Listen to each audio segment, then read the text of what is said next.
Hi there and welcome to another workout for you to row along to, where I do a session on my machine, you do the same on your machine, and we row along together while I talk technique tips, training reasons, and it's all some motivating waffle. That's why the t-shirt says it. Now today is going to be session 3 of week 1 of the 1K plan, which you don't have to be doing the 1K plan, don't worry about it, you don't have to do the whole thing, because today is a really tough workout that I know a lot of people will go, hey, this sounds like fun. As such, because this is all about power today, if you want to start doing some light rowing now before we even start the warm-up, please do, all right? Because what we're going to do is we're going to do 21-minute intervals with 1 minute rest in between, and those 1 minute intervals are going to be at 20 strokes per minute. Boo, that's too slow. But you're going to do it at absolute full power from your legs. Yay, that's lots of power and lots of fun, okay? So what this is going to be is, because it's at 20 strokes a minute and the flywheel will get a chance to slow down again, it's really going to be a tough workout about trying to get that flywheel back up to speed anyway, but also you're putting in max power into the stroke, okay? Absolute full pressure from the legs. Now remember, from session 0, 1 and 2 of the 1K plan so far, I have constantly banged on about the importance of getting that connection from your feet to your arms and making sure that's how you get the power into the machine, and not pulling early, yanking on the front of the machine. Please heed that advice, okay? Especially on today's session, because with this being a full power session, the chances of something going tweak in your lower back or whatever, if either A, you haven't warmed up well enough, which is why I've already told you to start light rowing if you wanted to, or because your technique is just a little bit mince, for want of a better phrase, and so you're heaving, you're taking it all in. See, even demonstrating that, I can feel everything tensing up right down there and run about the L2, the kind of psoas, the sacroiliac, all around kind of there, just by kind of doing that, okay? So please, right, so and rest and just relax and stop it. So we need to get into a warm-up first anyway. If you're doing some light rowing right now, it's fine, you're already going, but we're going to do a 5-minute warm-up just to make sure that we are all kind of cooking with gas, ready to go on today's main session. Now, if you haven't already, please set up your machine first. If you're light rowing right now anyway, and you haven't set up your machine, stop and set up your machine, okay? Go to your drag factor first, set that to where you want it to be. If you don't know about drag factor, I have a video here on the channel, or you could just set it to 130 if you know how to set it. If you do have absolutely no idea what drag factor is, or how to set it, or how to breathe halfway through a sentence, then please set it somewhere between 4 and 5, okay? Too low isn't the problem, too high is the problem. Next up, if you're able to set your monitor height, set it to eye height, so you're not looking up, you're not looking down. And finally, set those foot straps, if you can, so that as you come into the front of the machine, your shins can point vertically, okay? If you're set too high, it can get a little bit tricky to get there. If you're set too low, you can find it really easy to go scooting past, and that just causes power leaks and stuff. And especially today, you want to make sure and get all that power into the machine. So, 5-minute warm-up. We're going to start off at 20 strokes a minute and a relatively light pressure, just thinking almost like standing up, so you can really practice that connection between your feet and the hands. And then we'll do a little bit of single stuff, but then we're going to go, or I'll increase the pressure and then we'll do the single stuff. What's he on about? I should really just retake that, but I'm not going to. Here we go then. In 3, 2, 1, let's go. So if you haven't watched any of my videos before, and you haven't heard me talk about technique and the importance of connecting your feet to your hands, what I mean is that the power in your stroke comes from your legs, okay? So from pushing your feet into the foot plates, that's where the bulk of your power comes from. Okay, some say 60% of the stroke is legs, and then 30% is back, 20% is arms. Regardless of the numbers, most of your power comes from your legs. However, you need to get it into the handle somehow, and you do that firstly with body position, by making sure you have a forward tilt and arms straight as you push those legs into the foot plates, but also by getting the timing right so that you push your feet as your hands connect the handle to the machine. That point when you feel it all catching and you feel the force going in. So push at the same time. Now increase your pace a little bit, just for the next minute and a half. If you have a 2K training pace, maybe take it somewhere near 2K plus 15. That means 15 seconds slower than your average 500 meter pace in a 2 kilometer time trial. So basically, do 2K, divide the time by 4, and that's your 2K training pace. So if you did it in 8 minutes 20, your training pace would be 2:05, and right now you'd be rowing at 2:20, because that would be 2K plus 15. So really do think about pushing those legs into the machine. You should hear a real acceleration of your flywheel or your magnet, whatever makes your machine go. You should hear it accelerate as you push your legs in. Okay, 2 more strokes, and if you want to, take 1 foot out, put it on the ground, or continue rowing if you want to make sure, well, you're going to continue rowing with 1 foot on the ground, but you get what I mean, continue rowing normally if you want to make sure that you are fully warmed up. This is good for opening up your hips. So there's a good mobility part here, but things do slow down a little bit. Last stroke here, swap feet.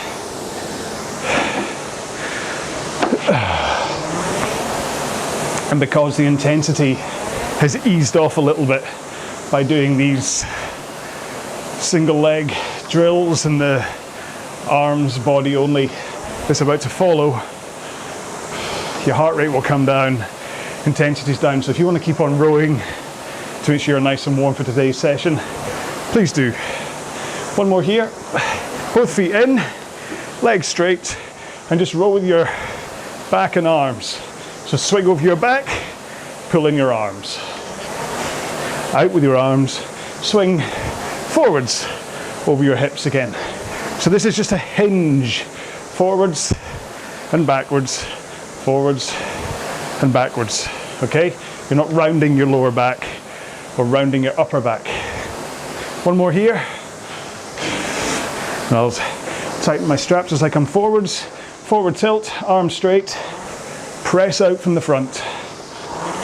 Okay, so just think, don't think power here, think timing. You want to feel that bite as the chain connects to the flywheel. At the same time, those legs push into the machine, okay? Push. 1 more here. Push. Now, that's us done with the warm-up. If you don't feel completely warm, have a quick drink, continue doing some light rowing, and I will, yeah, I'll say I could completely lost it. I'll say 1 more time what it is we're doing today. It's always like this on these intense rows. I tend to fluff my lines more. Maybe it's some kind of nervous energy or something before the session ahead of us. Because today what we're going to do is 20 1-minute intervals at absolute full power from your legs. I want you to put everything you can into these 1-minute intervals, but with a rate cap of 20 strokes per minute. Okay, so what that'll mean is 20 strokes really hard, and then you get 1 minute rest, and you're going to do that 20 times. So don't worry if you fade towards the end of the workout. Don't worry also if the first 1-minute interval you're like, I don't seem to be going as fast as I should be. It could well be you're not warmed up enough. I know I'm probably not. So my first one will probably be the slowest of the bunch. But that's okay, because you've got 20 of them to do, okay? So normally you don't want to be in that kind of sacrificing an interval, but today, that will be today's hashtag, potato. Today, because the warm-up thing, and because there's 20 of them, it's absolutely fine, okay? If that first one is just that little bit more of a warm-up, don't worry about it. The important thing today is that you are putting in full power, because remember, If you did do the first workout of this plan with me, you'll have noticed that I wasn't happy with my performance because I wasn't able to get the rate up and I wasn't able to get the power in. Today is working on that power, okay? It's looking into how to get that power into the machine, all right? As such, most of the time today, the technique stuff I'll be talking to you about is going to be just a repetition of getting that connection right and making sure to push with your feet. So, if you've been doing some light rowing, stop, have a quick drink.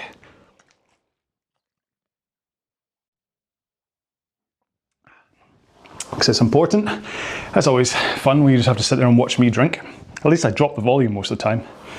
Apologies if I forget from time to time. Anyway, so 20 strokes a minute, 1 minute, full power. All right, here we go. In 3, 2, 1, go.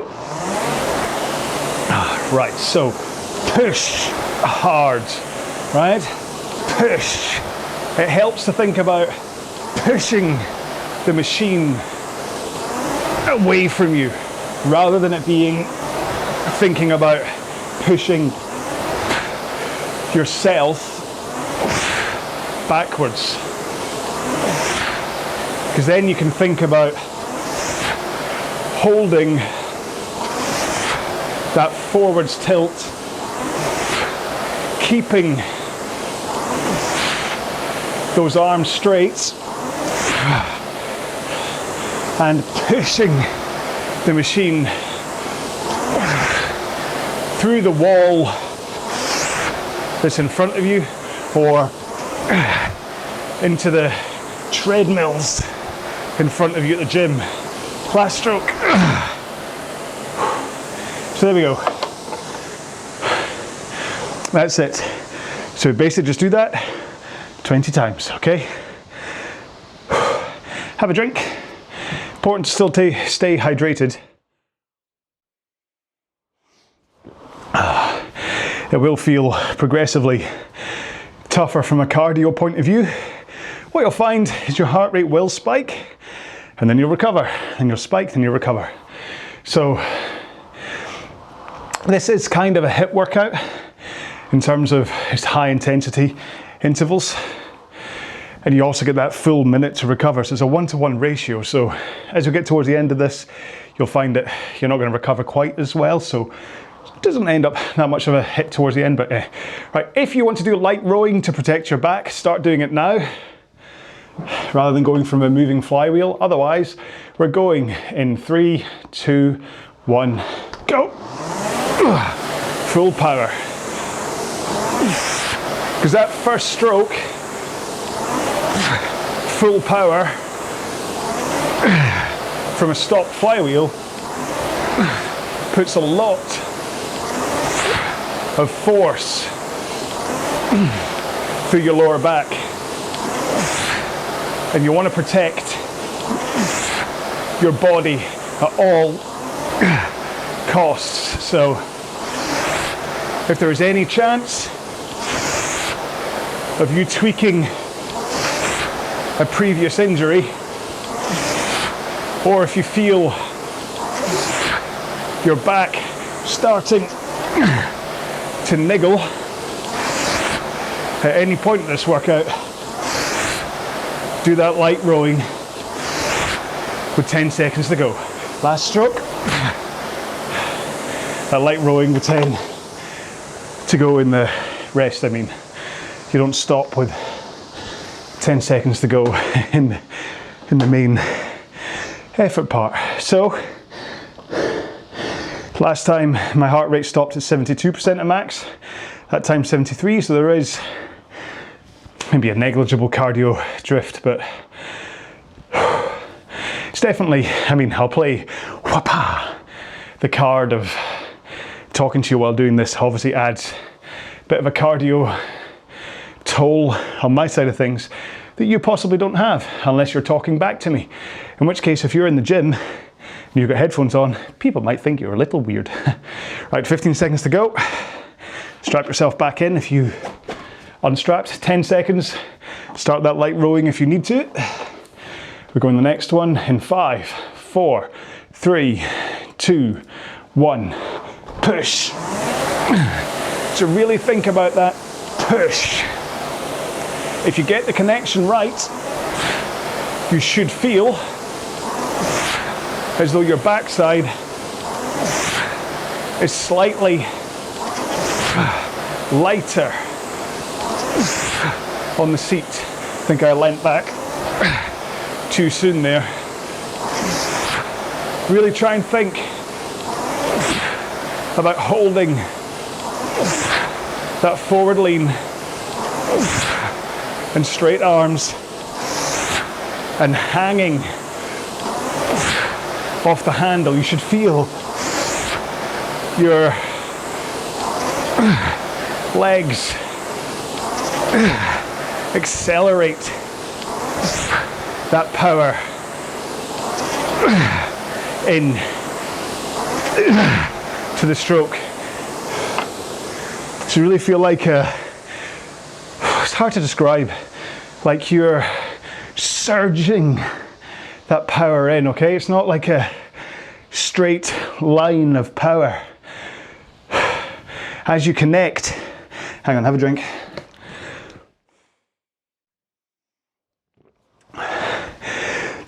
The moment of connection, it should then be a acceleration. This is why, if you have a concept 2, press the second button down on the right hand side to change it to the forced curve. And the curve goes each stroke, up and down, as you accelerate that power in. But I'm going to do that. Let's see what my forced curve is like. Okay, 10 seconds to go for some light rowing. I'll try and describe my force curve, okay? 4, 3, 2, 1, go. Right, nothing on the first one. So it sharply rises and then it kind of flattens off. That's better. So I get sharp rise. It's like the letter N, where it comes up nice and quick. I get a long plateau at the top, and then it sharply falls off at the back of the stroke. I'm trying to think. One more. It's like, if you've seen the film Close Encounters, Richard Dreyfuss builds a mountain out of mashed potato, okay? This is a mountain that he eventually goes to. Spoiler alert. But it kind of comes up steep sides. There's a plateau across the top, which is where the aliens land. And then down the other side, it shells off again. I think El Capitan, the mountain, is similar to that. Sharp up, plateau, sharp down. That's kind of what you're looking for, okay? Because what that means, hang on, here we go. 11, 10 seconds to go. Start that light rowing to protect your back. 6, 5, 4, 3, 2, 1, go. From a force curve point of view, if you can get that nice, quick rise, and then a plateau across the top, that means you are accelerating that power into the stroke with your legs at the start of the stroke, and then by swinging your back over your hips and then pulling in your arms. Last one.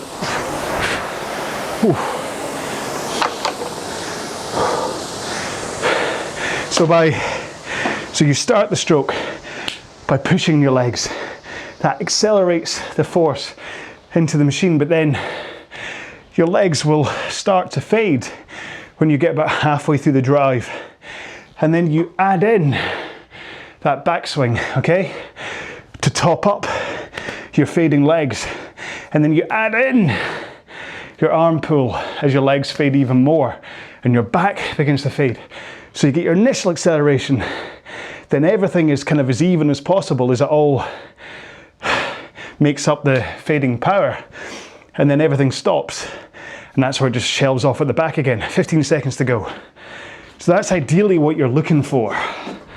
10 seconds to go. 8, 7, 6, 5, 4, 3, 2, 1. Go. Now whether your force curve is how I describe it, or whether you have a more gradual acceleration, rise, or it's a bit more of a gradual slope to the stop. The real important part is that it's smooth. If it's all jagged and bumpy, like a mountain range, then you may not be getting your sequencing correct.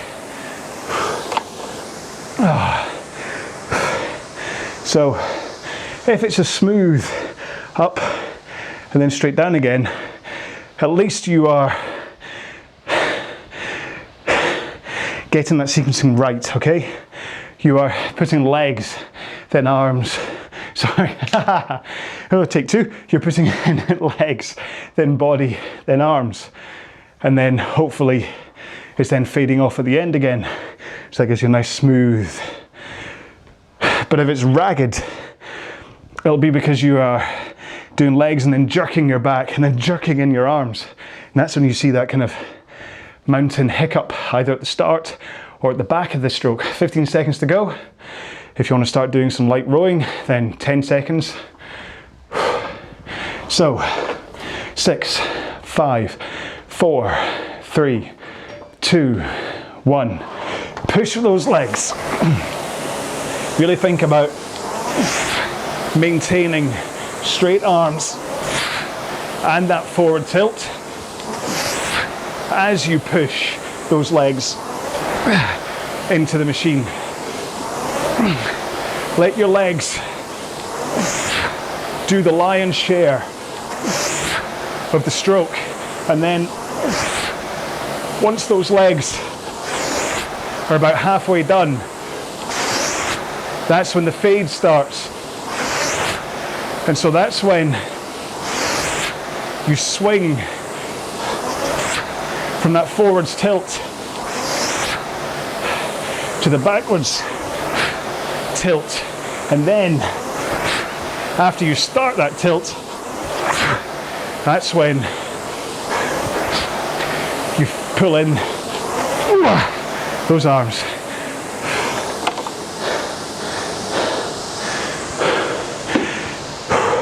Because it is also about arms, but just at the back of the stroke.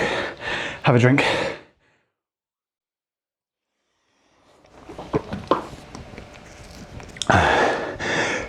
Your arms are absolutely vital at the front of the machine in terms of the connection and getting the power in there from your legs. If you miss that connection with your arms, you're just losing power.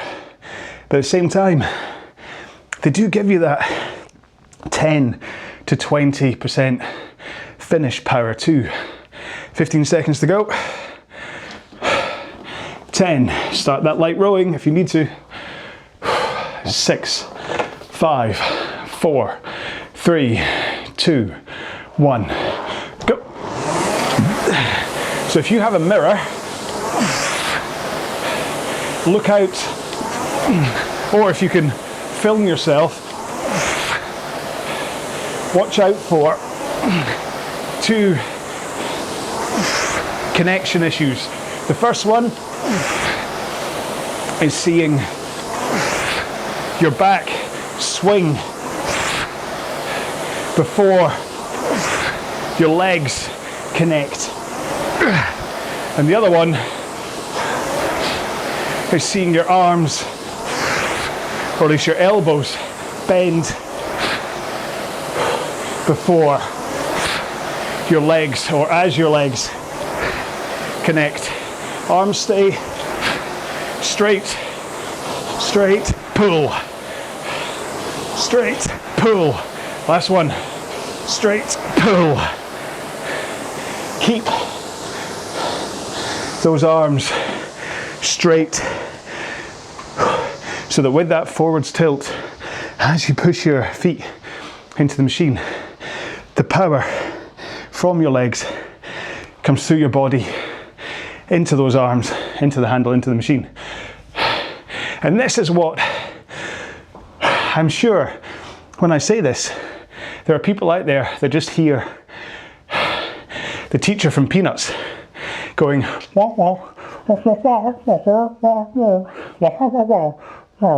okay? Because I can say this until I'm blue in the face, but people still don't do it. So I'm going to say it again. 15 seconds to go. This will be like Groundhog Day for the last one, because you're just going to hear the same stuff again. 6, 5, 4, 3, 2, 1, go. Push with those feet and watch out for an early backswing. Keep that forwards tilt towards the front of the machine as you push the machine away from you. And keep arms straight. There's no heroics in pulling early from the front. The heroics come at the back. Okay? So legs, arms, legs, arms. 2 more. 1 more.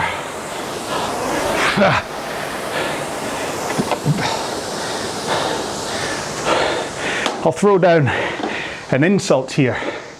If you need to fight the machine and pull with your arms at the front, it's because you have puny little legs and you're not able to get the power into the machine. No, Mr. Bond. Obviously, I'm mocking you in jest, but I'm trying to get this across, okay? That if you're a big rower, big CrossFit or high rocks or just gym user with massive upper body, and you're like, I don't need to use my legs, I'm just going to use my upper body, then more fool you. 10 seconds to go. 8, 7, 6, 5, 4, 3, 2, 1, go. Because trust me, nobody cares how you're looking when you're rowing.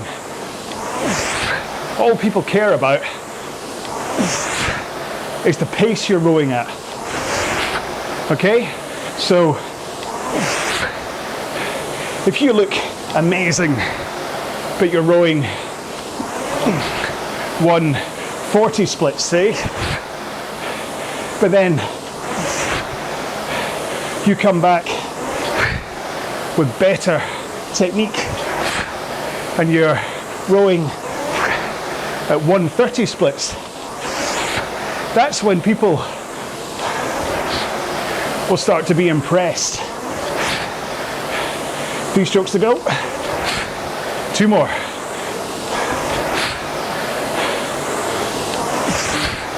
Unless, of course, you're just about being kind of a affectation, looking good, muscles rippling. But it's like the schoolyard. Nobody cares. People might look and go, hey, look, there's a guy rowing, beasting his arms. But they're not going to go, oh, you're amazing for doing that. They're not going to do it if you row a good technique either. Do you know why? Because nobody cares, okay? Like I say, it's like falling over in the playground. People will go, ha, and then get on with their lives. So if it's an ego thing, if you think you look amazing because you're pulling on the front of the machine with your arms and your big guns are gunning, 10 seconds to go, nobody cares. People will care. 5, 4, 3, 2, 1, go. In the world of indoor rowing or CrossFit or high rocks, people will care about your time, how fast you've rowed your 2K, your 1K, your 5K, your marathon, whatever. And they will notice and care when you are fast, and you will be fast when you use your whole body, not just your biceps. One more. And that really comes down to efficiency, that the more power you can put in with your body, the longer you can row, or the longer you can row at that power for, okay? Here endeth my lecture, because that's what 4 intervals. I'll try and talk about this, but man, I look at the high rocks guys, I'm like, you could row at exactly the same pace you are right now with a better technique and not be as fatigued at the end, not be all jelly armed because all you've used is your arms. But nobody listens. What do I know? Bitter? What?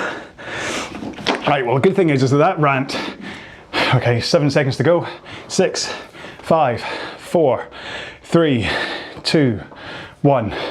Push with the legs, come on. That rant took us all the way to interval 11. So we passed the Bon Jovi point without me even making my dad joke about passing the Bon Jovi point. We are no longer halfway there. We are closer to the finish than we were when we started. That's always the case, isn't it? Come on, keep that power up. Push. One more.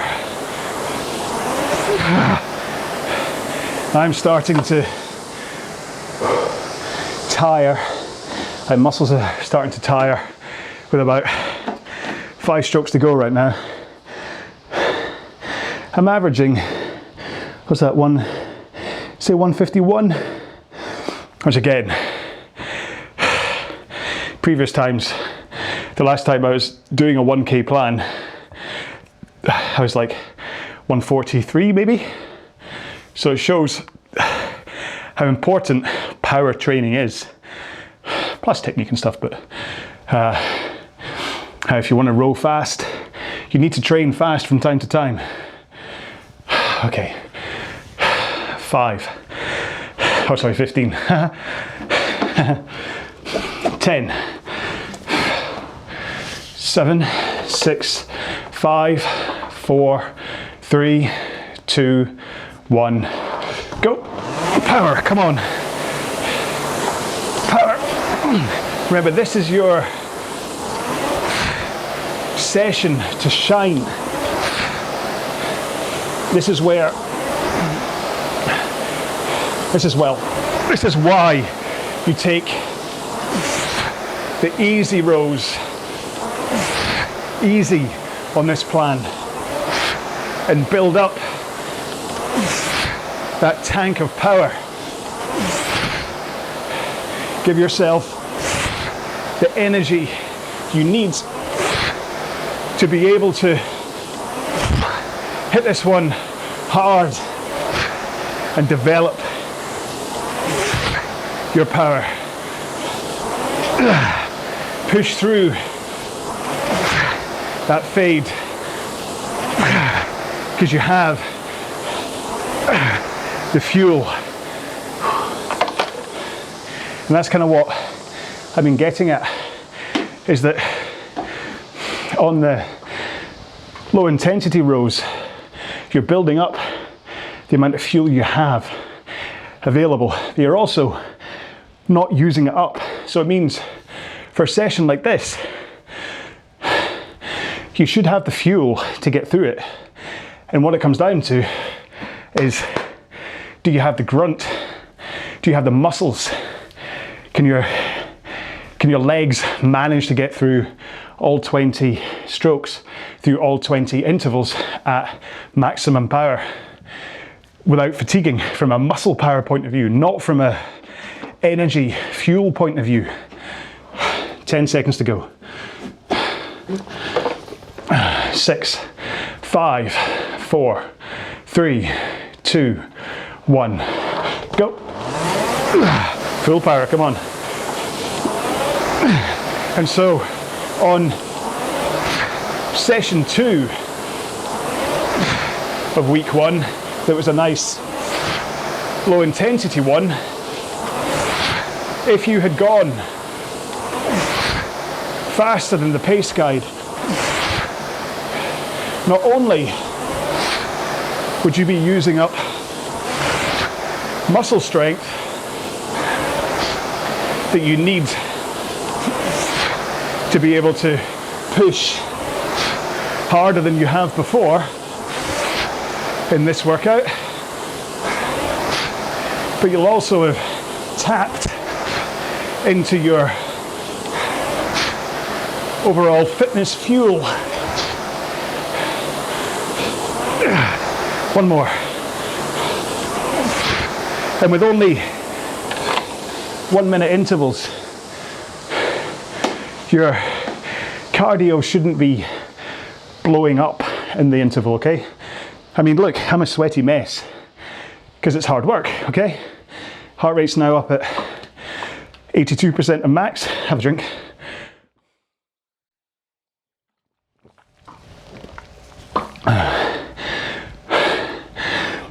But the reason I said, 3 intervals ago, that I was beginning to fade wasn't because I was getting tired.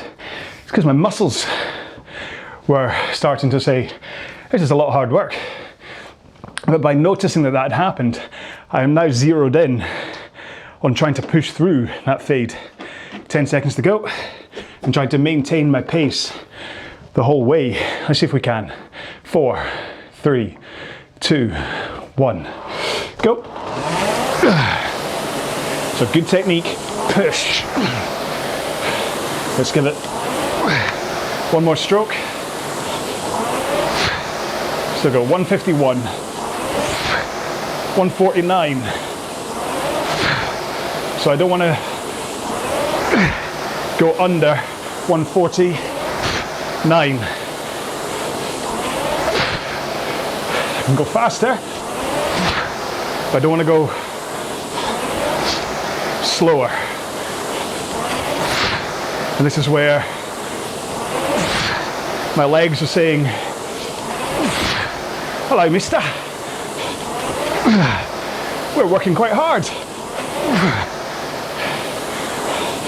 4. And I'm having to really concentrate. 1 more. on the push and the connection. And for the majority of that, I was about 148, so faster, because I was concentrating on what I was doing. So in many ways, by making these videos for you, I realize I'm shooting myself in the foot, because I'm not concentrating on what I'm doing unless I'm talking about it to you.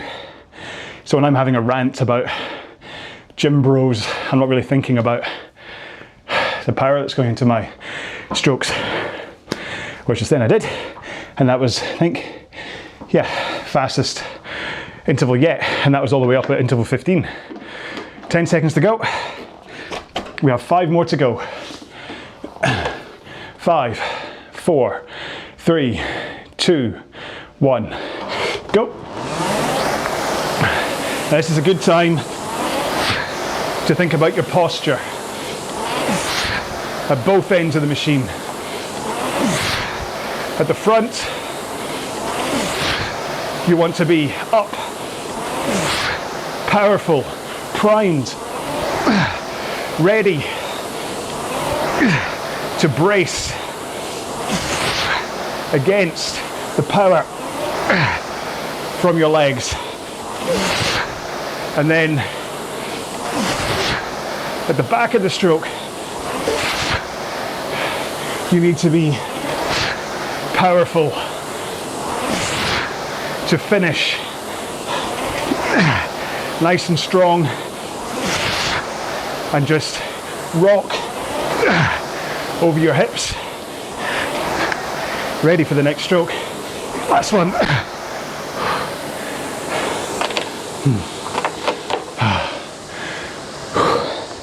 4 to go. Ooh. So you think 20 1-minute intervals sounds easy. And trust me, if you're finding this easy, you are not going hard enough. Be that because you're just literally not pushing hard enough, or because you're not connecting right from a technique point of view, so you're not able to put this power in.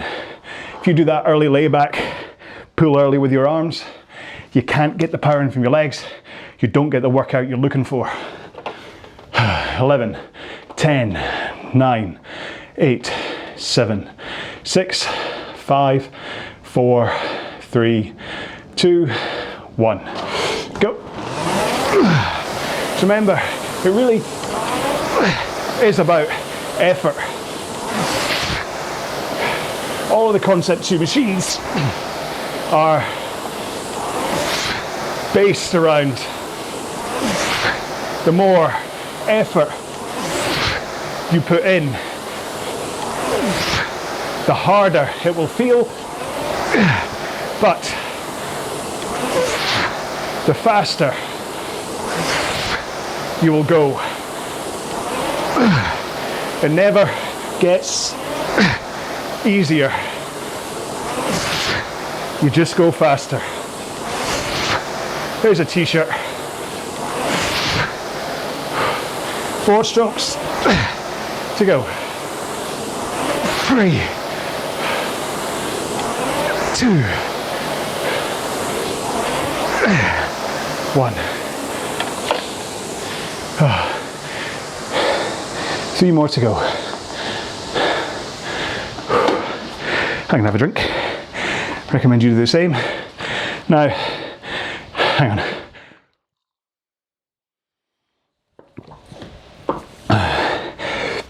Don't let your mind play tricks on you here, where you start to think, oh, I've still got 3 to go. Don't ease off on this one or the next one. Keep that power up. The last one will take care of itself, because it's the last one and you'll be all excited to be coming towards the end of the session. But these next 2 are where your head can start to go down. 10 seconds to go, and the power drips off. 6, 5, 4, 3, 2, 1. Go.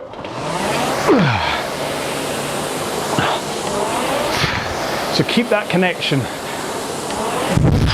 powerful at the front. Roll in, arms straight, forward tilt, shins pointing vertically, and then as those shins hit vertical, don't wait, launch out from the front, push, explode those legs into the machine,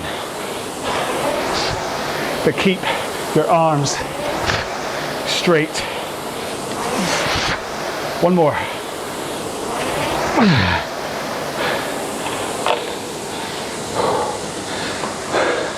If you can minimize that turnaround time between coming forwards and going backwards, it's a great way to minimize potential power leaks, either from your back swinging too soon, an early pull on the handle, or often if you're the kind of person that slides with your shins pointing forwards instead of vertical, what happens is as you come forwards, your backside scoots away from you, leaking loads of leg power. 12 seconds to go. So try and get that turnaround time sharp. 5, 4, 3, 2, 1. Go. Penultimate interval. Just think about hands away, forward tilt, and push. Hands, tilt, push. Don't wait at the front. Push. You should really feel an instant turnaround as you flood the machine with all those blue sparks of power from your fuel tank. Come on. 3 more. 1 more. Whoa. Right, 1 more interval, and then main session is done, followed by a cool down and some stretching. Ooh, 1 more to go, and I've run out of stuff to say. Never! But that connection at the front is where length and power comes from. You see lots of people finishing at the back of the stroke, like this, handle up in their throat, big deep layback, trying to get an extra couple of inches at the back of the stroke, but then they completely miss the front. 10 seconds to go. 6, 5, 4, 3, 2, 1, go. And like I say, the power comes from your big legs as you push into the machine. Plant your heels into the foot plate, same way you would as if you were doing a squat or a deadlift. Push those feet in. Connect right at the front. Don't lose any chain length at the front of the machine. Push. And that way you don't need extra at the back. Last one. Whoa. So if you can connect as you come forwards here, okay, handle there, and you push your legs all the way and swing and pull, because you're getting all of your legs into the machine. You don't need to compensate by doing that, okay? If you only connect here, and I've lost from here to here of the leg drive, what's the point? I've lost all of that chain connection that could be going into the machine. Why would I? That's my normal finishing. If I lay back, I get what? 3-4 inches maybe extra length, versus this is where I'm connecting poorly, and let's see, try and work this out. All of that distance, that's about a foot, okay? I hope that's clear. It should be, because I rant on enough about it. Right, sorry, wanted to reset. Jump into a 2-minute cooldown. Sorry, that's something I should probably do as a standalone video. Talking about why would you get the back end. I can always just clip that bit out, make a YouTube short. 2-minute cooldown. Do this at whatever pace you need to in order for it to feel like a cooldown. I'm going to do this run about 2k plus 30 at 20 strokes a minute. Okay, here we go in 3, 2, 1, go. Because all I want is for my body to connect.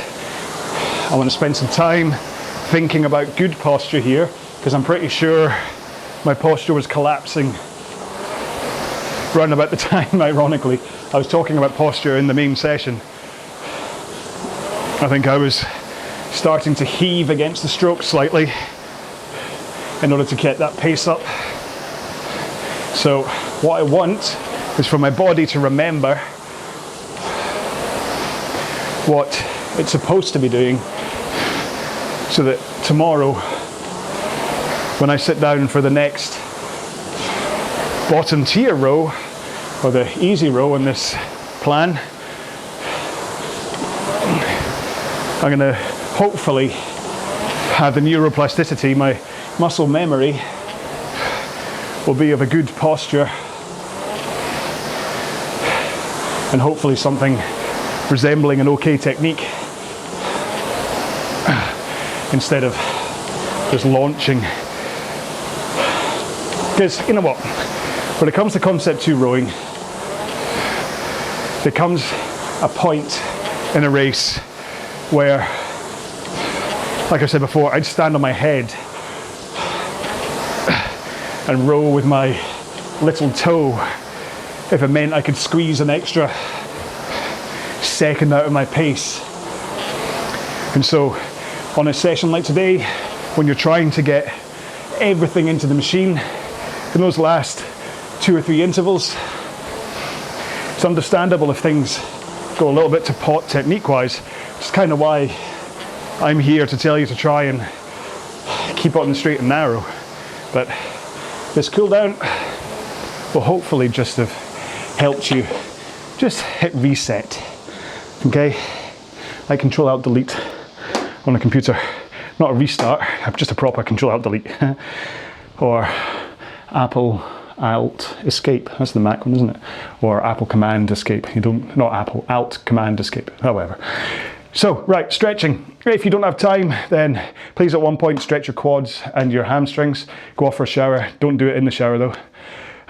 Or you can join Stretchy John. He will take you through some very normal guided stretching. But if you want to stretch on the machine and follow me, then this is what I do on the machine. So I toes up against the straps, which have been loosened from coming out, hands in the air, fold forwards, and then get your backside on the seat so it doesn't fall away from underneath you, but in a position where you are able to stretch, there we go, your hamstrings. It might take a little bit of work in terms of how you got your legs, how you're pointing your toes and things, but you should be able to find that point where you can feel that stretch up in your hamstrings rather than it being just in your quads or right behind your knee. That's then, it's not quite what you're looking to. That's like the tendons back there. You're not really wanting to stretch there, you want to stretch your hamstrings. So it could be that you need to get your legs down and lock them a little bit. Well, not lock them, soft lock them. Okay, just get them down a little bit, that might help. But remember, you're not rounding down. If you suddenly start to feel pain in your lower back, you're doing it wrong. Okay, so it's a hinge forwards of your back. So, glutes, put one leg up on the rail, other foot comes over the top, pull your knee across your body, rotate in, okay? That rotation of your trunk is what then gets that stretch down into your glutes. Hold on to the back of the machine for stability, and also it just kind of helps that kind of, you can bring your shoulder back to help with that rotation too. Okay, and you can see that from the other side as I do my other leg. Oh. And then by adjusting where this foot is against your knee pit, you can affect kind of how that stretch, where it sits on your glutes, and by how much you pull this knee across and by how much you rotate in. It's all very, there's so many fulcrum points here that it kind of, you can just work with what the best way to do it is. Let's do our quads next, as my head pops out the top of screen. So heel up against your backside, and then pull it back against your backside. And you should have a straight line down through your shoulder, down through your hips, into your knee. And then again, just work out how much you have to pull in your foot, whether you have to kind of adjust your hip direction. Remembering this is the quads you're stretching here, it's not your hip flexors. If you start to stretch up too high, you're stretching the wrong part. We're about to do hip flexors. So, other side. There you go. Ooh, look at that. Well, I'm about to say I've got my balance today, so I'm about to fall over. There you go. So just hold it up. Obviously, you can hold your stretches for longer than I am. I'm just trying to race through this. Now, like I said in the last session, remember I do tend to sign off for a couple of minutes, just chatting away to you about stuff, so you can elongate your stretches to run through into my end chat if you wish. Because that way you watch the video all the way to the end. You might as well use my rants for something better. Okay, so hip flexors, one leg, one foot on the floor, right angles to your knee, other one, right angles, and then push through your hip. Okay, so this knee will now come forwards, and that angle will then open up as you push this hip that way. So again, everything here is kind of aligned, but you're pushing your hip forwards, and that's when you hit the top of your quads up in your hip flexors. This is where you didn't want to be feeling when you were stretching your quads. And today, and remember, like I always say, Jeff Cavalier at AthleanX has a great video about, do you actually need to stretch your hip flexors, or is it actually something else? Oh, gotta say though, my quads are rather sore today. Last night, I was doing squats, but like kind of power ones. Not just up and down, up and down. I was kind of going down, hold, and then woof, up as fast as I could. And got rather sore quads today. So today's session was a bit interesting on top of already sore quads. Right, let's do forearms. So push your hands together, keep pushing them together, and then come down like this. And you should feel under your arms and your forearms, so your lower forearms, get a nice wee stretch here. Okay, so your upper forearms, not really. But your lower ones will, and it tends to be your lower forearm. A kind of inside one, that would be what? Is that golfer's elbow that's preventing by stretching that one? And again, if you're pushing hard enough through your fingers as well, you will get a wee stretch here for your fingers as well. So one thing I didn't actually talk about technique-wise today was making sure to hook your fingers over the handle rather than a death grip, but there's only so much technique I can go over. Triceps, so hand goes down to your spine, push that elbow back with the other arm. Yeah, I think because of the rant that I was having today about, I do hope I didn't offend anybody, but the truth is, it often is that people will pull hard on the machine because they can't. It's not because their legs aren't powerful enough, it's because they can't get the power from their legs into the machine. So I was being a bit kind of cheeky rude, saying you've got weak legs, but it's not. It's just that you've got weak legs when it comes to rowing because you're not getting them into the machine right. So you can have all the power in the world, but if you're not getting them connected, your legs connected into the machine properly, it doesn't matter. So, because listen, I'm not a big guy. I'm not particularly fast, especially right now, but I'm not a big guy, but I'm a lot faster than a lot of the CrossFit guys because I row with a good technique, and they've got muscles upon their muscles and I don't. But it's just because my technique is better, so that's why I'm faster. Shoulders. I'm not saying I'm faster than all the CrossFit people, I'm not, nor the Hyrox people, I'm not. And again, you get the Hyrox guys. There's a guy like YouTube sensation Mark Davis. I made a video about him looking at his technique, and he's got, I mean, his technique's not great. He swings his back too early and he's all pull with the arms, but he did post something the other day saying that he did a 3 minute 0.7 1K, which is super fast. But for someone his size, he should be able to go faster. Okay, so he's faster than me. The fastest I've ever done is 3:04. And so the fact that he can go 3 minutes, he's faster than me, but he's a lot bigger than me, a lot more powerful than me. And if he's only 4 seconds faster than I've been, then you're kind of like, he should really be like a 250 kind of guy, not a 3 minute. But hey, yeah, so you can take a look at that video if you wish, me talking about his technique. But great, really nice guy, because I emailed him just to make sure I could make that video. What am I doing next? Oh, biceps, sorry. So hands behind you as though you're a ski jumper, then rotate your thumbs outwards, okay? Whee. And then that'll stretch your long head of your bicep. But yeah, I emailed him just to make sure he was okay with me making that technique video, and he's a really nice guy. His videos are extremely entertaining as well. So it's well worth a watch, especially the one where he tries to row as fast as Steve Redgrave, having never really rowed before. So that's quite that's a really interesting, fun watch. So I really recommend checking out his channel.